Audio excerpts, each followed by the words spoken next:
Alright YouTube, what's going on? It's Mesa back at it with some Destiny 2 news. Alright guys, in this video we're going to go over some new information coming out of Kotaku. There was a really cool podcast called the Kotaku Split Screen Podcast. I'm going to link it in the description. You can have a listen to it, but I'm doing it for you. I listened to the whole thing and now I don't script any videos, but I did write down some pertinent notes. And before we get into the video, guys, you have been far too kind to me this week with all my videos and covering the Destiny 2 news coming out of E3. So big thank you to everyone, all the new folks here. Please welcome them to the Mesa Army. All right, let's get into this interview. So Jason Schreier was the one conducting the interview. And if you don't know who he is, he writes for Kotaku. And he's always been the one that when it comes to Destiny stuff, he is pretty much dead on. He's got some really good sources. So he sat down with Luke Smith for an interview.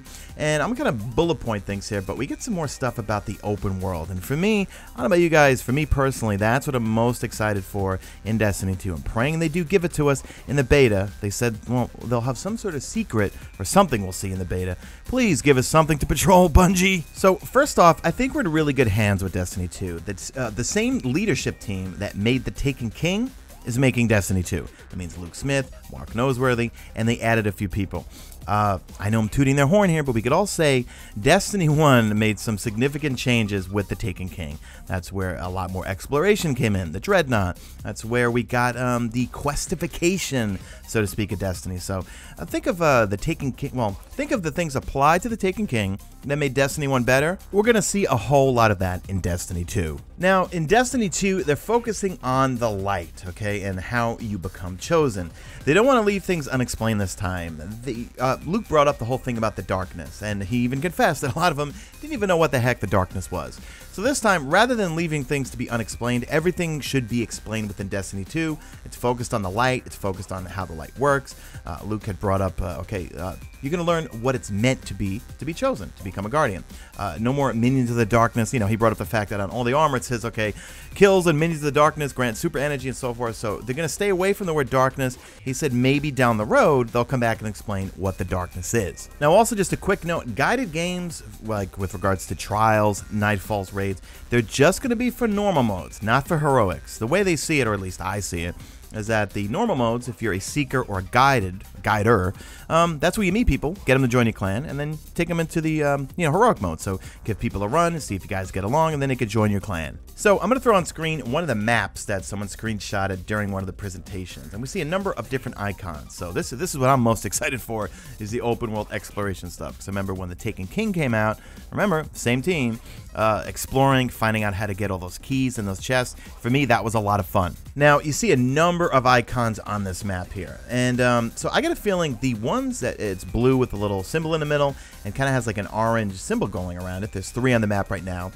I think those are the public events. Luke Smith actually used the words fast travel. So we know the European Dead Zone, which he also mentions in this article, was what they've been working on this forever. This is like the biggest destination.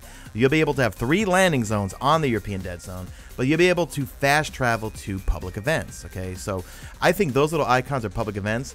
He also talked about these things called flashpoints. So what is a flashpoint? Well, first off, all 4 of the destinations are going to have the same attributes. They're going to have public events, they're going to have flashpoints, they're going to have fast travel, all sorts of stuff. Treasures, he talked about you're going to find treasure maps and you could find a monster to kill, get some treasure. But flashpoints, he talked about, he goes, well, what it means is that every week, one of the locations is going to be featured and have special attributes to it for that week.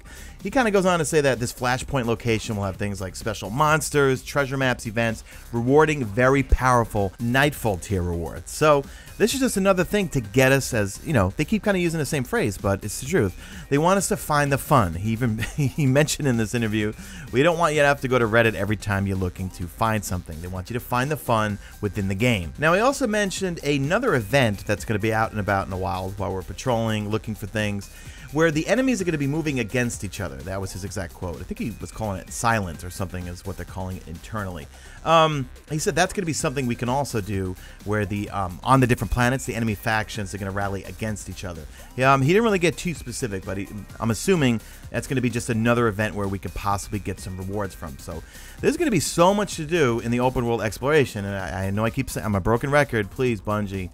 in the beta. Give us just quarantine off a part of the European Dead Zone, just because I think that's really going to help sell this game to people who never have played this game before, or people come from an MMORPG background and like open world exploration. What do you think? Now, Luke also gets asked about private matches, which he said are not going to be available at launch, and also about ranked play. Now, we know there's not going to be any ranked play, but listen to this quote here. So does that mean there are no more private matches this time around? So it means we do not have private matches at launch. Okay. Yeah. Another post-launch thing. It seems like there are a few that, like, I think people were excited about ranked PvP, and that's not happening. We're not doing ranked PvP. We're 7 weeks or 7-8 weeks away. Okay. We have an idea of something we might do. I don't want to commit to it here because I'm not sure that it's going to happen. Sure. But if we don't get it for September 6th, there will be some way of players showing off their prowess to other people, which is ultimately what a ranking system is. Sure. It's that. They're bragging. We're working on something. Okay, so let's kind of read into that quote, and this is where I need your help, especially you PvP pros, and what you want out of Destiny 2. He did say in a previous interview he can't imagine shipping the game without some sort of trials-like activity. So, what do you guys think?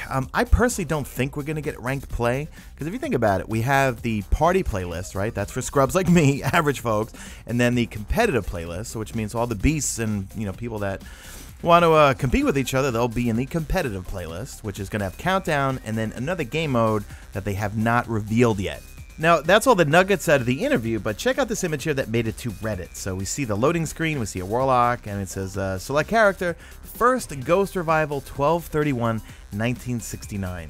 What does that mean? Could it possibly mean maybe when you log in, if you keep your character from Destiny 1, it'll have the date of your first Ghost Revival when you kicked off the game? I don't know. You guys let me know what you think in the comment section. That's it, guys. Do me a favor. Drop a like in this video only if you see fit. Follow me on the Twitter at Mesa Sean. Check out my stream, usually and always on YouTube. And that is it. I am out of here like Vladimir.